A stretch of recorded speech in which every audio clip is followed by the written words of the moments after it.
और लोकसभा चुनाव के नतीजे आने के बाद जेडीयू नेताओं में एक नई ऊर्जा आ गई है। कार्यकर्ताओं में खुशी के साथ उत्साह भर गया है और इतने ही उत्साह से भरे हुए हैं मुख्यमंत्री नीतीश कुमार, जिन्होंने अभी से 2025 बिहार विधानसभा चुनाव को लेकर तैयारियां युद्ध स्तर पर शुरू कर दी है और एक के बाद एक बड़े बड़े फैसले पार्टी के हित में लिए जा रहे हैं ताकि 2020 विधानसभा चुनाव में 44 सीटों पर सिमटी पार्टी को एक बार फिर बिहार में बड़े भाई की भूमिका में खड़ा किया जाए। जेडीयू में नई जान आ गई है। प्रधानमंत्री मोदी भी हर मौके पर नीतीश कुमार की तारीफ करते नहीं थकते हैं। नीतीश कुमार भी मोदी की तारीफ में कोई कोर कसर नहीं छोड़ते हैं। बीजेपी को पूर्ण बहुमत नहीं मिलने के बाद बीजेपी और जेडीयू की ये दोस्ती और भी ज्यादा गहरी हो गई है। उत्साह में नीतीश कुमार हैं, उत्साह में जेडीयू है, उत्साह में जेडीयू का एक एक कार्यकर्ता है, उत्साह में जेडीयू के कैबिनेट मंत्री ललन सिंह और रामनाथ ठाकुर हैं, उत्साह में लोकसभा में जेडीयू के नेता बनाए गए दिलेश्वर कामैत हैं, तो उत्साह में राज्यसभा में पार्टी नेता बनाए गए संजय झा हैं। 2025 चुनाव की तूफानी तैयारी के लिए अब पार्टी को मिल गया है नया कार्यकारी अध्यक्ष संजय झा। बात करते हैं जेडीयू के नए कार्यकारी राष्ट्रीय अध्यक्ष संजय झा से। संजय जी, आज बड़ी जिम्मेदारी आपको मिली है, नीतीश कुमार ने आपके ऊपर भरोसा जताया है, राष्ट्रीय कार्यकारी अध्यक्ष की जिम्मेदारी, क्या कहेंगे आप? मैं अपने नेता के प्रति कृतज्ञता व्यक्त करता हूं कि इतना बड़ा भरोसा उन्होंने जताया है और इतनी बड़ी जिम्मेदारी मुझे दी है। निश्चित रूप से मैं उनके भरोसे पर खरा उतरने का प्रयास करूंगा और पार्टी बिहार के बाहर भी नीतीश कुमार ने बड़ा काम किया है इस बिहार के लिए। अगर बिहार को ट्रैक पे लाए, बिहार का भला किए तो जिसका मतलब देश का भला किए। दिल्ली में जेडीयू की राष्ट्रीय कार्यकारिणी की बैठक के बाद जब नीतीश कुमार बाहर निकले तो कार्यकर्ताओं ने उन्हें फूलों से लाद दिया। हर तरफ खुशी की लहर दौड़ पड़ी। जो जेडीयू 2020 में महज 44 सीटों पर सिमट गई थी, नीतीश कुमार ने इस चुनाव परिणाम को एक सदमे की तरह लिया था, लेकिन वक्त का पहिया तेजी से घूमा। बीजेपी पहले भी जेडीयू का समर्थन करती रही है, लेकिन अब बीजेपी को जेडीयू की या फिर कहें कि नीतीश कुमार की जरूरत ज्यादा है। जेडीयू भी बिहार चुनाव से पहले दनादन एक से बढ़कर एक फैसले ले रही है। केंद्र की मोदी कैबिनेट में जेडीयू के 2 नेता मंत्री बने, लोकसभा में नेता चुने गए, कार्यकारी अध्यक्ष भी चुन लिए गए। हम आज हमारे संजय झा जी को, जो हम लोगों के पार्टी के नेता हैं, उनको कार्यकारी अध्यक्ष नियुक्त किया गया है और हम समझते हैं कि आने वाले समय में पार्टी के जो हर एक कार्यकर्ता की इच्छा है कि जनता दल यूनाइटेड एक राष्ट्रीय पार्टी बने, उस पे संजय झा जी की भूमिका अहम होगी। बीजेपी और जेडीयू के रिश्ते में अहम भूमिका उनकी रही है। ऐसे में जब कार्यकारी अध्यक्ष बन जाएंगे तो ये रिश्ता और कितना मजबूत होगा? रिश्ता प्रगाढ़ होगा, रिश्ता प्रगाढ़ होगा। हम तो इनके साथ हैं, भारतीय जनता पार्टी के साथ हैं। बीजेपी और जेडीयू की दोस्ती पर किसी को शक न हो, इसलिए नीतीश कुमार बार बार कहते हैं कि जो गलती पहले हो गई अब उसे दोहराया नहीं जाएगा। वो बीजेपी के साथ थे, साथ हैं और साथ रहेंगे। चुनाव के दौरान मंच से भी नीतीश कुमार ने प्रधानमंत्री मोदी के सामने कहा था और कार्यकारिणी की बैठक में भी तीसरी कसम खाई, यानी आखिरी कसम खाई कि चाहे परिस्थिति जैसी भी आए, वो बीजेपी का साथ कभी नहीं छोड़ेंगे। अब पार्टी का अटूट रिश्ता है। माननीय नीतीश कुमार जी ने साफ तौर पर बता दिया कि 2 बार के घटनाक्रम की चर्चा करते हुए कहा कि अब वह गलती नहीं होनी है। तो स्वाभाविक रूप से ये एनडीए के हम घटक दल हैं और जहां भी हम चुनाव लड़ेंगे दूसरे राज्यों में भी तो एनडीए के घटक दल के रूप में लड़ेंगे। और इंडी गठबंधन वाले को समझ में आता था कि नीतीश कुमार जी तो कुछ नहीं है, अब हमारी उपयोगिता कैसी लगी? तबीयत ठीक है ना? इंडी गठबंधन के घटक दल बहुत परेशान हैं आज नीतीश कुमार जी के लिए बड़ा बेचैन हो रहे हैं। नीतीश कुमार एक नई एनर्जी और उत्साह के साथ एक तरफ जहां पार्टी में फिर से नई जान फूंक रहे हैं, तो अपने सबसे भरोसेमंद साथी बीजेपी के साथ दोस्ती को और गहरा करने के लिए हर संभव कोशिश कर रहे हैं, ताकि ये दोस्ती बिहार विधानसभा चुनाव में विरोधियों को सियासी मात देने में काम आए। और लोकसभा चुनाव के बाद अब तमाम राजनीतिक दलों की नजर बिहार विधानसभा चुनाव पर है, जिसको लेकर एक तरफ जहां बीजेपी में मंथन का दौर चल रहा है, तो दूसरी ओर दिल्ली में हुई जेडीयू की राष्ट्रीय कार्यकारिणी की बैठक में संजय झा को राष्ट्रीय कार्यकारी अध्यक्ष बनाकर सवर्ण वोटरों को साधने की कोशिश की गई। साथ ही बिहार को विशेष राज्य का दर्जा और आरक्षण को 9वीं अनुसूची में शामिल करने की मांग करके राजनीतिक समीकरण को साधा गया है। वहीं तेजस्वी यादव भी 15 अगस्त के बिहार की यात्रा पर निकल रहे हैं, ताकि लंबे वक्त के सत्ता का वनवास झेल रही आरजेडी को एक बार फिर सत्ता का केंद्र में लाकर खड़ा किया जा सके। राजनीतिक दलों की तैयारियों के बीच बिहार का सियासी मुकाबला अब और भी ज्यादा बेहद दिलचस्प होता नजर आ रहा है।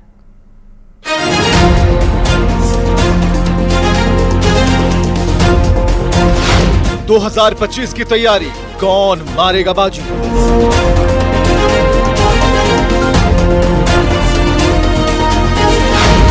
दिल्ली से लेकर पटना तक सियासी मंथन जारी।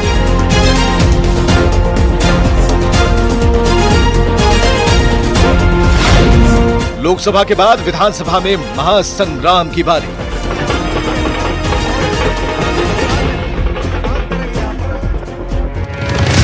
लोकसभा चुनाव के बाद अब तमाम राजनीतिक दलों की नजर बिहार में अगले साल होने वाले विधानसभा चुनाव पर है, जिसमें एक दूसरे को सियासी मात देने के लिए नेताओं ने अपने अपने हिसाब से तैयारी शुरू कर दी, ताकि जब बिहार के रण में उतरें तो उनके सियासी तर्कस में हर वो हथियार हो जिससे विरोधियों को करारी शिकस्त दी जा सके।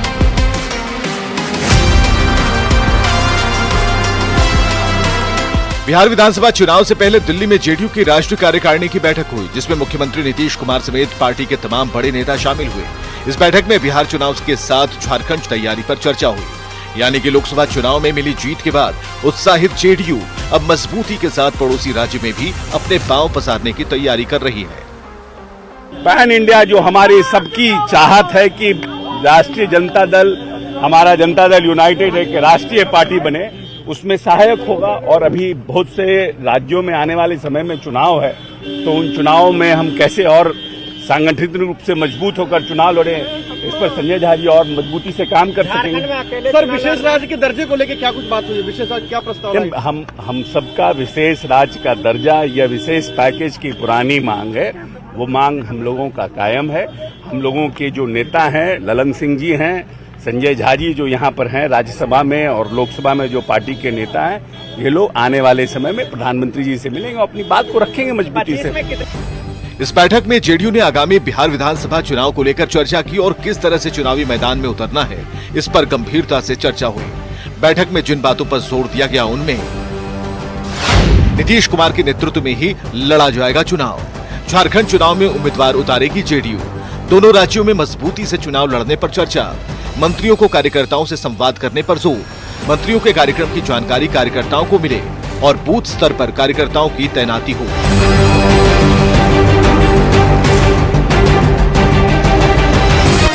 नीतीश कुमार न सिर्फ एक मंझे हुए राजनेता है, बल्कि वो बिहार की राजनीतिक तासीर को अच्छे से समझते हैं। यही वजह है कि इस बैठक में उन्होंने कई ऐसे मुद्दे उठाए जो सीधे बिहार की जनता को प्रभावित करती है। जेडीयू की प्रमुख मांगे, बिहार को विशेष राज्य का दर्जा, बिहार को बड़ा आर्थिक पैकेज देने की मांग, बढ़े हुए आरक्षण को 9वीं अनुसूची में शामिल करने की मांग। दिल्ली में जेडीयू की बैठक में इसके अलावा जो सबसे ज्यादा चर्चा का विषय रहा, वो है संजय झा को राष्ट्रीय कार्यकारिणी अध्यक्ष बनाए जाने को लेकर। हम आज हमारे संजय झा जी को, जो हम लोगों के पार्टी के नेता हैं, उनको कार्यकारी अध्यक्ष नियुक्त किया गया है और हम समझते हैं कि आने वाले समय में पार्टी के जो हर एक कार्यकर्ता की इच्छा है कि जनता दल यूनाइटेड एक राष्ट्रीय पार्टी बने, उस पे संजय झा जी की भूमिका अहम होगी। बीजेपी और जेडीयू के रिश्ते में अहम भूमिका उनकी रही है। ऐसे में जब कार्यकारी अध्यक्ष बन जाएंगे तो ये रिश्ता और कितना मजबूत होगा? रिश्ता प्रगाढ़ होगा, रिश्ता प्रगाढ़ होगा। हम तो इनके साथ हैं, भारतीय जनता पार्टी के साथ हैं, भारतीय जनता पार्टी के साथ भविष्य में भी रहेंगे। इसका ऐलान माननीय नेता ने पहले भी कहा है। तो उस रिश्ते को और प्रगाढ़ करना, पार्टी को ग्रोथ कराना, पार्टी का जो इंटरेस्ट है उसको कैसे प्रोटेक्ट करना, इन सब की जिम्मेवारी अब संजय झा जी के ऊपर है। मुख्यमंत्री रहने के बावजूद 2020 के विधानसभा चुनाव में नीतीश कुमार की पार्टी जेडीयू बिहार में तीसरे नंबर की पार्टी बनकर रह गई थी। कई ऐसी सीटों पर उसे हार का सामना करना पड़ा था जहां लंबे समय में पार्टी जीतती आ रही थी, खासकर मिथिलांचल और कोसी के क्षेत्र में। यही वजह है कि नीतीश कुमार ने अपने करीबी संजय झा पर दांव लगाया है। अब ये जानिए कि संजय झा कौन है। नीतीश कुमार के बेहद ही करीबी माने जाते हैं। जेडीयू के राज्यसभा सांसद हैं, बिहार सरकार में मंत्री भी रह चुके हैं, मधुबनी के झंझारपुर के रहने वाले हैं, मिथिलांचल के बड़े नेता माने जाते हैं, जेडीयू के प्रमुख ब्राह्मण चेहरा हैं। 2012 में जेडीयू में ये शामिल हुए थे। संजय जी, आज बड़ी जिम्मेदारी आपको मिली है। नीतीश कुमार ने आपके ऊपर भरोसा जताया है, राष्ट्रीय कार्यकारी अध्यक्ष की जिम्मेदारी, क्या कहेंगे आप? मैं अपने नेता के प्रति कृतज्ञता व्यक्त करता हूं कि इतना बड़ा भरोसा उन्होंने जताया है और इतनी बड़ी जिम्मेवारी मुझे दी है। निश्चित रूप से मैं उनके भरोसे पर खरा उतरने का प्रयास करूंगा और पार्टी बिहार के बाहर भी, नीतीश कुमार ने बड़ा काम किया है इस बिहार के लिए। अगर बिहार को ट्रैक पे लाए, बिहार का भला किए, तो जिसका मतलब देश का भला किए। और जो लोग आज घूम रहे हैं बिहार में, वो कैसा बिहार दिए थे वो सब देश का लोग जानता है। तो हम लोगों का ये प्रयास होगा कि पार्टी का विस्तार भी हो और केंद्र में जो सरकार अभी बनी है उसमें निश्चित रूप से बिहार का भी सहयोग, समर्थन यहां से मिलता रहे। नीतीश कुमार ने भले ही बिहार विधानसभा चुनाव की तैयारी शुरू कर दी है, लेकिन इस रेस में बीजेपी और आरजेडी पीछे नहीं है। 27 जून को बीजेपी ने भी बिहार विधानसभा चुनाव को लेकर एक बड़ी बैठक की। बिहार बीजेपी प्रभारी विनोद तावड़े के नेतृत्व में हुई इस बैठक में दोनों डिप्टी सीएम के साथ पार्टी के कई बड़े नेता मौजूद थे, जिनमें चुनाव की तैयारी को लेकर चर्चा हुई। बैठक के बाद डिप्टी सीएम विजय सिन्हा ने कहा कि बीजेपी हमेशा चुनाव के लिए तैयार रहती है। जाहिर है, लोकसभा चुनाव में बिहार में एनडीए को जनता ने भरपूर समर्थन दिया, लेकिन जितनी सीटों का दावा बीजेपी के नेता कर रहे थे उतनी नहीं मिल पाई। यही वजह है कि एक बार फिर नए तरीके से चुनावी तैयारी करने के लिए बीजेपी बैठक कर रही है। दूसरी तरफ 2020 के बिहार विधानसभा चुनाव में सबसे बड़ी पार्टी बनकर भी आरजेडी सत्ता से दूर रह गई थी, लेकिन लोकसभा चुनाव में इंडिया ब्लॉक के प्रदर्शन के बाद तेजस्वी यादव को कहीं न कहीं उम्मीद जगी है। पार्टी विधानसभा चुनाव में भी अच्छा प्रदर्शन करेगी और यही वजह है कि तेजस्वी जनता से जुड़ने के लिए बिहार की यात्रा पर निकलेंगे। 15 अगस्त के बाद बिहार यात्रा पर निकलेंगे तेजस्वी। आरजेडी के लोकसभा उम्मीदवार आभार यात्रा निकालेंगे। तेजस्वी यादव जनता से सीधा संवाद करेंगे। विधानसभा चुनाव के लिए मांगेंगे समर्थन। कार्यकर्ताओं से पार्टी नेताओं का फीडबैक लेंगे।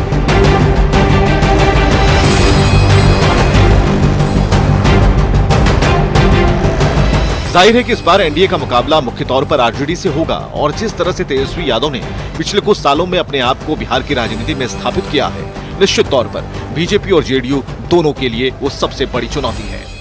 जिस तरह से तमाम राजनीतिक दलों ने बिहार के सियासी दंगल में उतरने की तैयारी शुरू कर दी है, उससे इतना तो दिलचस्प है कि इस बार बिहार विधानसभा और भी दिलचस्प होने जा रहा है, क्योंकि संभवतः नीतीश कुमार का ये आखिरी चुनाव होगा और ऐसे में पार्टी तमाम सियासी राजनीतिक समीकरण को साधने की कोशिश करेगी। दूसरी ओर बीजेपी लोकसभा चुनाव में हुए नुकसान की भरपाई के लिए इस बार और मजबूती के साथ मैदान में उतरने की तैयारी कर रही है। तो तेजस्वी यादव के लिए भी ये चुनाव काफी अहम है, क्योंकि हर बार उनके नेतृत्व में पार्टी का प्रदर्शन उतना अच्छा नहीं रहा है जिससे पार्टी को अपने बूते सत्ता तक पहुंचाया जा सके। Bureau report, news 18।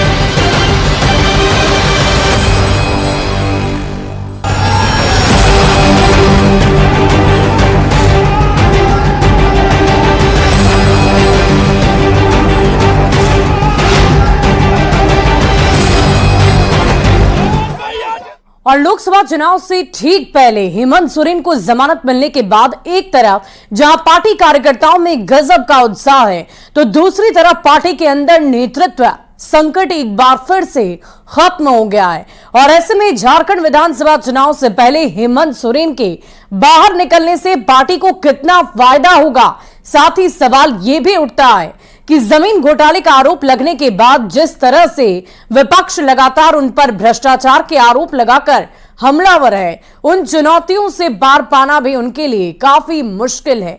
देखिए हमारी ये खास रिपोर्ट।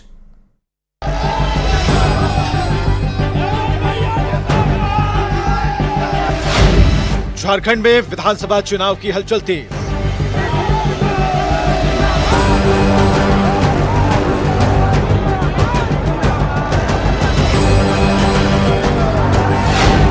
हेमंत सोरेन के आने से पार्टी को कितना फायदा?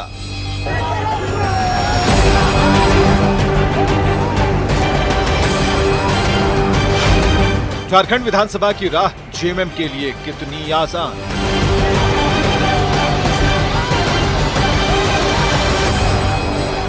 झारखंड विधानसभा चुनाव को लेकर चुनाव आयोग बहुत जल्द सियासी शंखनाद फूंक सकता है।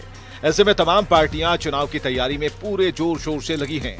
दूसरी तरफ कल्पना सोरेन के नेतृत्व में चुनावी मैदान में उतरने की तैयारी कर रही जेएमएम के लिए सबसे बड़ी खुशखबरी तब आई जब 28 जून को झारखंड हाई कोर्ट ने पूर्व मुख्यमंत्री हेमंत सोरेन को जमीन घोटाला मामले में जमानत दे दी।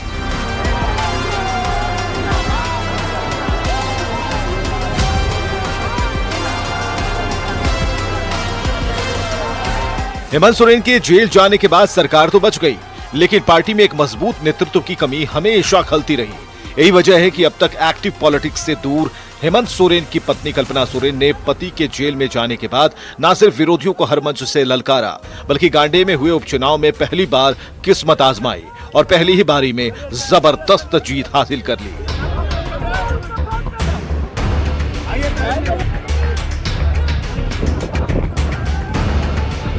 कल्पना सोरेन निश्चित तौर पर पार्टी को संभालने के लिए हर संभव कोशिश कर रही थी, लेकिन हेमंत सोरेन के जेल जाने के बाद पार्टी कई मोर्चों पर चुनौतियों का सामना कर रही थी। इस बीच हेमंत सोरेन के जेल से बाहर आने के बाद पार्टी कार्यकर्ताओं में एक नई ऊर्जा भर गई है और इसका नजारा तब देखने को मिला जब हेमंत सोरेन जमानत मिलने के बाद जेल से बाहर आए।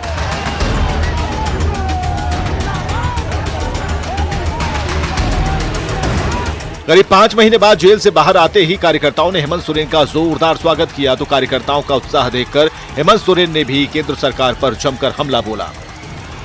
आपको पता है और पूरे देश को पता है कि मैं किस लिए जेल गया था। न्यायालय ने अपना न्याय सुनाया है और उसी के तहत मैं आज बाहर हूं। आज के दिन राजनेता, समाजसेवी, लेखक, पत्रकार,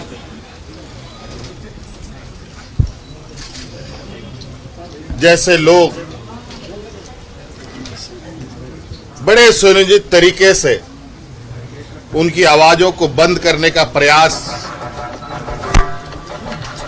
किया जा रहा है। हेमंत सोरेन पर पहले जमीन घोटाले का आरोप लगना और फिर उनकी गिरफ्तारी, इन घटनाओं ने कहीं न कहीं जेएमएम को बैकफुट पर ला दिया था। कार्यकर्ताओं में इस बात को लेकर सवाल उठने लगे थे कि अगर चुनाव से पहले वो बाहर नहीं आए तो पार्टी का भविष्य क्या होगा। हालांकि पार्टी ने प्लान बी के तहत कल्पना सोरेन को झारखंड की पॉलिटिक्स में स्थापित करने की भरपूर कोशिश की थी, लेकिन जिस तरह से चुनाव से पहले हेमंत सोरेन बाहर आए हैं, इससे न सिर्फ कार्यकर्ताओं में उत्साह बढ़ेगा बल्कि पार्टी को मजबूती मिलेगी। झारखंड मुक्ति मोर्चा के जो कार्यकर्ता हैं, जो उनके समर्थक हैं, वो जो पार्टी है, वो गठबंधन है, उसको एक नया बल तो मिलेगा ही, उसको एक नया बल मिलेगा। और नहीं वो थे तो भी 5 एसटी सीटें तो निकाल के ले गई लोकसभा में। जेएमएम और कांग्रेस का गठबंधन वो 5 सीट तो ले गए वो लोग निकाल करके। और पिछले चुनाव में भी 28 में से 26 सीटें ले गई झारखंड मुक्ति मोर्चा गठबंधन जो था इन लोगों का, कांग्रेस का। तो फायदा तो उसको होगा क्योंकि एक नया बल मिलेगा। अभी तो मान लीजिए कि चंपई सोरेन थे, कल्पना सोरेन थी, उसमें हेमंत सोरेन भी जुड़ेंगे, ठीक है, वो जो मतदाता वर्ग है, वह जो समूह है, वो और उसके अंदर जो है एक जुटता आएगी, उसके अंदर नया उत्साह आएगा और नए उत्साह से वो चुनाव लड़ेगा गठबंधन, और भारतीय जनता पार्टी को उसको झेलना पड़ेगा। उसके लिए क्या रणनीति बनती है वो अलग बात है, लेकिन फायदा होगा उसको झारखंड मुक्ति मोर्चा को। हेमंत सोरेन के जेल जाने के बाद बीजेपी वहां फ्रंट फुट पर सियासी पिच पर बैटिंग कर रही थी। ऐसा लग रहा था इस बार बीजेपी के लिए झारखंड की राह काफी आसान हो जाएगी, लेकिन हेमंत सोरेन के बाहर आने के बाद से ये राजनीतिक लड़ाई एक तरफा तो बिल्कुल नजर नहीं आ रही। देखिए, बीजेपी के लिए तो जब वो जेल में रहते तो भी मुश्किल थी लड़ाई, और जेल से बाहर आने पर भी बीजेपी के लिए वो लड़ाई मुश्किल थी। अब बीजेपी को मुख्य बात यह है कि वो अपने को कहाँ कंसंट्रेट करती है। वो अपना 2 लोगों को यहाँ भेजी है, हेमंत बिश्व शर्मा को, शिवराज सिंह चौहान को, लेकिन इनके आने से क्या होगा? मूल प्रश्न है कि क्या संगठन आपका काम कर रहा है, क्या संगठन में वो ताकत है, क्या संगठन ठीक से बना है भारतीय जनता पार्टी का, क्या वो संगठन नीचे जमीन पर काम कर रहा है। भारतीय जनता पार्टी को अब फोकस करना होगा। कल क्या होगा ये बहुत मुश्किल है, लेकिन आज की तारीख में भारतीय जनता पार्टी के लिए कोई अगले विधानसभा चुनाव में जीत की कोई उम्मीद आज की तारीख में नहीं है। निश्चित तौर पर हेमंत सोरेन के बाहर आने से पार्टी को फायदा होगा, लेकिन जेएमएम के लिए भी चुनौतियां कम नहीं, क्योंकि बीजेपी उन पर लगातार भ्रष्टाचार का आरोप लगा रही है। ऐसे में इन आरोपों से पार पाना हेमंत सोरेन और जेएमएम के लिए आसान नहीं होगा। झारखंड मुक्ति मोर्चा के पास चुनाव को लेकर कोई चुनौती नहीं थी, कोई चुनौती नहीं थी। उनका अपना वोट इंटैक्ट है। देखिए, दोनों माइनॉरिटी, मेजर माइनॉरिटी और माइनर माइनॉरिटी, ये जो दोनों 2 अल्पसंख्यक समूह यहाँ पर जो है वो उसके साथ है।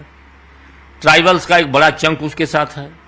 पिछले लोकसभा चुनाव को अगर ध्यान में रखेंगे तो दलितों का भी एक चंक गठबंधन के साथ गया, उसी का परिणाम है।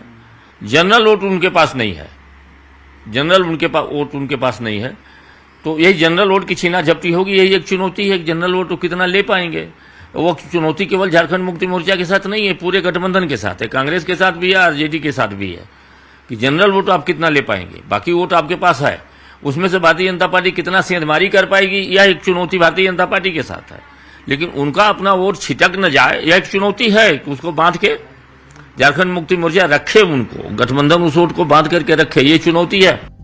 पूर्व मुख्यमंत्री हेमंत सोरेन को विधानसभा चुनाव में जिन चुनौतियों का सामना करना पड़ेगा, उनमें भ्रष्टाचार के आरोपों का जवाब देना, पार्टी नेताओं को भरोसे में लेना, चुनाव में पार्टी के प्रदर्शन को सुधारना, सीता सोरेन से मिल रही चुनौतियों से पार पाना, सहयोगी दलों को साथ लेकर चलना शामिल है।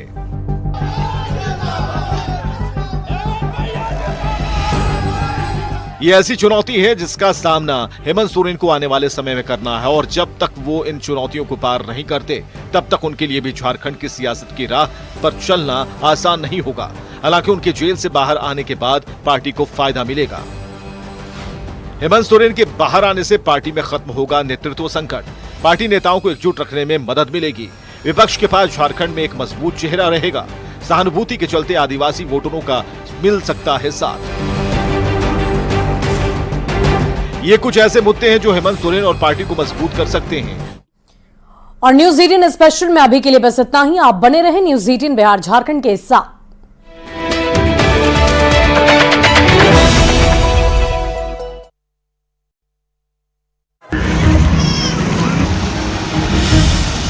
भीषण गर्मी झेल रहे लोगों को बारिश का बेसब्री से इंतजार था। लंबे इंतजार के बाद बारिश हुई, जिससे लोगों को राहत मिली, लेकिन कई जगहों पर जल जमाव की स्थिति हो गई है। नेपाल के पहाड़ी इलाकों में लगातार हो रही बारिश के बाद अररिया के परमान नदी में उफान आ गया है, जिसकी वजह से निचले इलाकों में नदी का पानी फैलता जा रहा है और बाढ़ जैसे हालात नजर आ रहे हैं। तस्वीर फारबिसगंज खवासपुर मार्ग की है, जहाँ परमान नदी का पानी सड़क से होकर बह रहा है। फारबिसगंज के इन इलाकों में खेती भी चौपट हो गई है। रमई, खवासपुर, हलहलिया, पीपरा और कुशमाहा गांव के निचले इलाके में परमान नदी का पानी फैल गया है। वहीं फारबिसगंज से खवासपुर मार्ग पर पानी चढ़ जाने की वजह से राहगीरों को काफी परेशानी का सामना करना पड़ रहा है। हालांकि इस बार प्रशासन ने बाढ़ को लेकर पूरी तैयारियों का दावा किया है।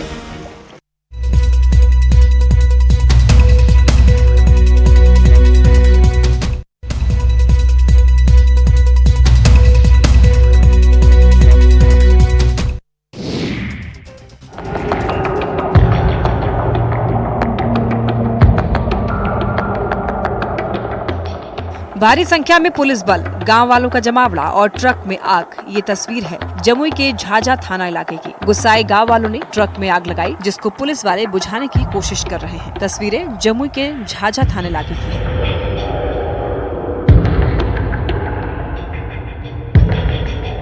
जमुई के झाझा थाना इलाके के सती घाट के पास बालू ढुलाई में लगे हाईवा ट्रक की बाइक से टक्कर हो गई। टक्कर में बाइक सवार शख्स की मौत हो गई। हादसे के बाद गुस्साए लोगों ने हाईवा में आग लगा दी।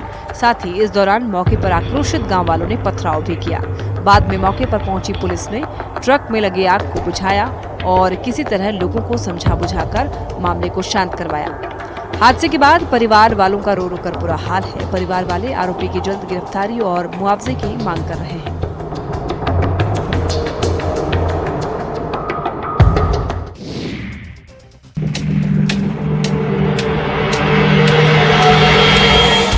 दरभंगा से हैरान कर देने वाला मामला सामने आया है, जहां एक युवक ने पुलिस की जीप को ही चुरा लिया। इस घटना के सामने आने के बाद पुलिस महकमे में हड़कंप मचा हुआ है। फिलहाल पुलिस सीसीटीवी फुटेज के आधार पर चोर को पहचानने का दावा कर उसे मानसिक रूप से कमजोर बता रही है। चोरी की ये घटना सीसीटीवी में भी कैद हो गई है। पुलिस ने सीसीटीवी फुटेज के आधार पर चोर की पहचान कर ली है। उनसे और उनके परिजनों से जब पूछताछ किया गया तो पूछताछ के दौरान जो है वो बताया कि ये मानसिक रूप से विकसित हैं और उसके पहले वैसा उन्होंने किया हुआ है। तो मानसिक रूप से विकसितता इंडिया को इस भव्य विजय के लिए सभी देशवासियों की तरफ से बहुत बहुत बधाई। आज 140 करोड़ देशवासी आपके इस शानदार प्रदर्शन के लिए गर्व अनुभव कर रहे हैं। खेल के मैदान में आपने वर्ल्ड कप जीता, लेकिन हिंदुस्तान के हर गांव, गली, मोहल्ले में आपने कोटि कोटि देशवासियों का दिल जीत लिया। और ये टूर्नामेंट एक विशेष कारण से भी याद रखी जाएगी।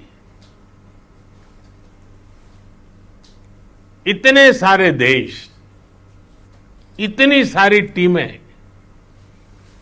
और एक भी मैच हारना नहीं, ये छोटी उपलब्धि नहीं है। आपने क्रिकेट जगत के हर महारथी, एक भी मैच हारा, उनके हर बॉल को खेला और आपने शानदार विजय प्राप्त करते रहे। एक के बाद एक विजय की इस परंपरा ने आपके हौसले को तो बुलंद कर दिया, लेकिन इस पूरी टूर्नामेंट को भी रसप्रद बना दिया, रोचक बना दिया। आपने शानदार विजय प्राप्त की है। मेरी तरफ से मैं आपको बहुत बहुत बधाई देता हूं। बहुत बहुत